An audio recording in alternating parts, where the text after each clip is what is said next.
Welcome to the Beyond Macros podcast, nutrition secrets to look, feel, and perform your best. So, staying on the topic that we've been covering in our previous episodes, during this episode, we are going to focus on setting up your nutrition phase as a performance athlete. And just because it's on the top of my head, it's a goal I'm currently working towards. We're going to set this up for a runner, a marathon runner, that, let's say, has a goal marathon 24 weeks from now. And I'm going to try to keep this as concise as possible. I like to keep my episodes short. One, I don't like talking that much. And two, I want you to get as much information in a short amount of time as possible. So let's jump right in. I'm going to grab a quick sip of water. I forgot to before I started. So what we're looking at here is a made-up runner. We'll just call it 150 pounds again. I don't know why I default to that. That's a good made up person for me to play with. 150-pound person has a goal marathon in 24 weeks. Let's also pretend that this person wants to lose 5 pounds. So 150-pound person wants to lose 5 pounds, goal marathon 24 weeks out. What does that look like? So most marathon phases, at least that I have experience with, it's going to be 20 to 16 weeks. And really, where the rubber meets the road is going to be about 12 weeks out. So we're going to say we have 12 weeks to play with to get this runner to peak performance nutritionally. So that means we also have roughly 12 weeks to lose that 5 pounds. So for argument's sake, we can just divide that out, and that's roughly half a pound a week that this person needs to lose before they hit that peak performance phase. So, breaking it down into our phases, we have preseason, we have in-season, we have postseason, and we have off-season. 24 weeks out, we are clearly in the preseason. That being said, as a runner, the preseason is, well, the off-season really, moving into the preseason, is your time to optimize body composition. So, while we're in the preseason for our marathon phase, we are actually going to be in the in-season for our fat loss phase. So, first assumption is we're going to assume that this runner is eating an adequate amount of calories. That is probably a far-fetched assumption, but we're going to assume it. And if this runner is not eating an adequate amount of calories, that is phase one. We're going to start then in the preseason and get this runner into a place that they can optimize their performance, that they can optimize their body to earn the right to burn the fat that is required for them to hit their goal, which is to lose 5 pounds. So, if they're not eating an adequate amount of calories, and any calorie calculator can tell you if they're eating a somewhat adequate amount of calories, that's step one. We're going to assume that they are, because we're going to keep this podcast as short as we can. So assuming they are eating an adequate amount of calories, how are we going to set this up? Well, like I said, we have that 12 weeks. So step one is to set our calories. Let's just say this is an intermediate runner, currently running 35 miles a week. Fine, that works. Currently running 35 miles per week, 150 pounds. We'll call it a female. Why not? Top of my head, knowing absolutely nothing about this person, about their daily life. Again, it's all made up here. Probably need to be somewhere in the 2,500, no, that's too much. 2,200 calorie range to be about maintenance. Again, this is completely made up off the top of my head. Roughly 2,200 calories. Definitely fact check that if you're keeping record at home. Something around there.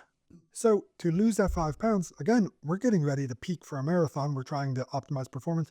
So we want the smallest deficit humanly possible so that we can maintain that performance still. So we're only looking at something like 200 to 300 calories of a deficit. Again, as we go through here, this runner is going to be upping their mileage from now until 3 or 4 weeks out from their marathon when they have their peak week, depending on programming, they're probably 3 weeks out. So that being said, 2,000 calories would probably be an appropriate deficit here. So we're going to follow that deficit for 2-3 weeks, see what the body's doing. If the body decided to drop 2 pounds in 2 or 3 weeks, we know that's too aggressive of a deficit. So we can bring those calories up now. If the body didn't drop anything, well, now this runner probably wasn't eating an adequate amount of calories that we were talking about, but we're going to drop those calories a little bit lower. If the runner gained weight, well, you're probably lying now and you weren't tracking appropriately, weren't hitting the actual calories that we're talking about. So after you follow this plan for 2 or 3 weeks, that's when you make your adjustments. So let's say we're 4 weeks out, runner dropped 2 pounds. So that's a half a pound a week. So runner dropped 2 pounds. Runner now weighs 148 pounds. Runner's volume is coming up. We're now 20 weeks out from the marathon. And we really want to start speeding it up a little bit because we want to burn this off quicker, because we want to start our training and we want to be able to optimize performance. So maybe we cut those calories back a little bit more. We go down to 1900, 1800. But what we're going to do here so that this runner is still having appropriate levels of energy for their runs is we're going to focus on nutrient timing surrounding their runs. So if you're running in the morning, your pre-workout meal will be the night before. It's going to be your dinner. So we're going to be focused on having a big dinner the night before, a carb-focused dinner. If you run mid-morning, your pre-workout is going to be your breakfast. So we want a bigger carb meal there. If you're going to run first thing in the morning as well, if you're doing anything beyond like 4 or 5 miles, you really want to make sure that you're having a little bit of something. This could be toast with a smidge of peanut butter and some honey. This could be a banana. This could be a carbohydrate shake. This could be a quick bar. You want to make sure that you're having something because you're in a caloric deficit in this made up example that we had here.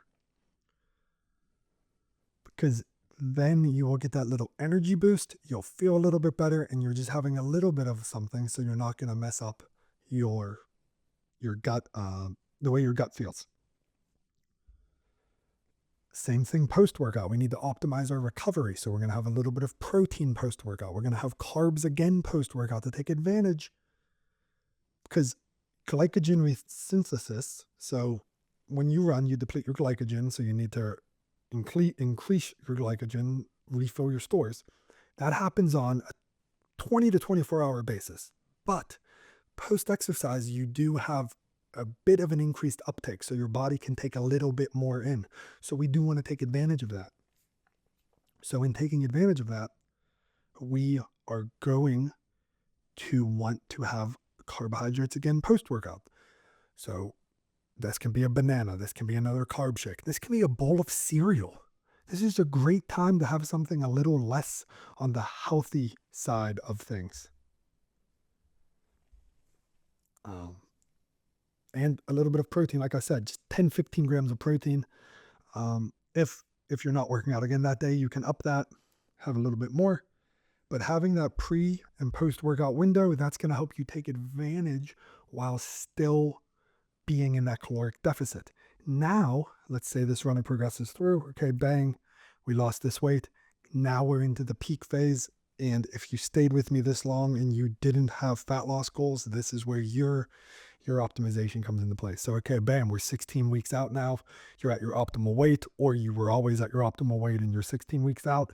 It's go time. How are you going to optimize your performance? Well, you're going to first focus on carbohydrates. So if you're following a 16-week training plan, really the first 4 weeks should be a little bit more chill. If not, ignore this information. But the first 4 weeks are a little bit more chill. That's almost like an extended preseason for you. This is where you start playing with your carbohydrates and your fats to see what your body likes the most. Find an optimal range for you. Does your body like higher carbohydrates? Does your body like moderate carbohydrates? I'll have you know right now, most people's bodies will like higher carbohydrates. Distance running, especially the marathon distance, is glycolytic.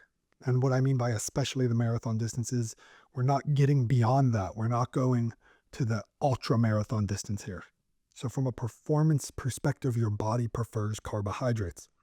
So you want to prioritize your carbohydrates, but you don't want your fats to be too low either. So you need to set fat minimums and then focus on carbohydrates. And we're going to focus on those um, same pre and post workout windows I was talking about before, because that's still important to you.